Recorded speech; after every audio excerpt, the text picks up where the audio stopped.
One day my ex-boyfriend, who's now my husband, invited me to this crusade. And when I went to that crusade, the preacher started preaching, talking about why are you scared? Remember, the reason why I wasn't banning those things is because I was still scared. I mean, I had facts, like my aunts, whenever they said they didn't want to be sangomas or they stopped being sangomas, they would get sick, like literally sick. So I knew that it's not something that you can just leave.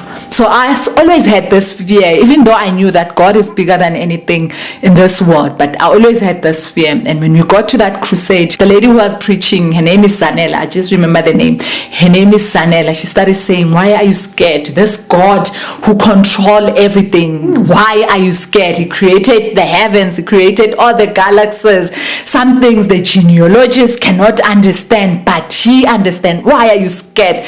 I didn't finish that service, guys. I was like to my ex-boyfriend, we are going, it's time. Because I just felt God telling me that, why am I scared to destroy these things, to ban these things? Went back home, started praying, called the pastor. Remember, I wasn't even a member. I think I went once. Yes, I think I went once or twice to the church, and then they said to me they are there whenever I need to ask any question or call them. Then I called the wife. I said, it is time. God did confirm that I should ban these things. She started praying. Guys, I never seen someone who didn't sleep praying with me. She kept sending scriptures. Around 3, 4, she was still praying with me, and we were both praying.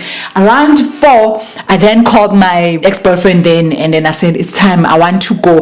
When we left the service there, he didn't understand what was going on. I just said it's time. He didn't understand what I was talking about. And then at 4 o'clock, I called him. I'm like, wake up. We have to go and ban these things. And I remember I'm in a family where they are scared, not just for me, for them as well, for the whole family. So if I were to wake my brother up and say, okay, I'm going to ban these things, he was going to stop me. So I decided I'm not going to wake anyone up. It's 4 o'clock. I'm just going to take everything in this room, all the mutis, the cloth, the beads, everything that was there. And then I started putting those things. I even included the curtain, guys. That's how serious I was. I wanted everything in that room, so it was empty. And then I drove the car, went to my ex-boyfriend, and then he woke up. We went to the garage in Olifanfontein. We bought petrol. We went to, there's a place called Galfontein there, and it didn't have houses, and then we found a spot there, and then we started banning those things. Now here's a crazy part, guys.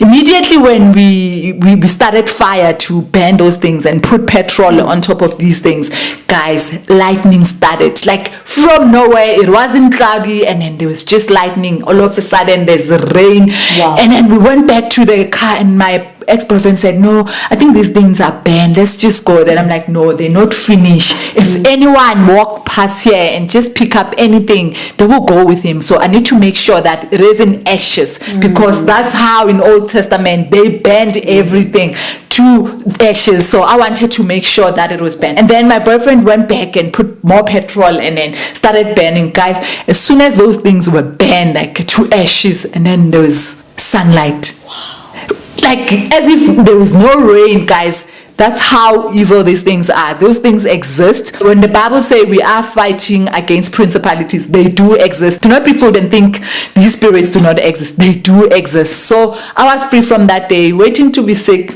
I wasn't sick. I was fine. Instead, I was sleeping well. Read the Bible more. Still, I had this fear that maybe I will get sick. But then as I read the Bible, as I got led to Christ, as I received my salvation, I realized I do not have anything to be scared of, because in the Bible does say, greater is he that is in me than the one in the world.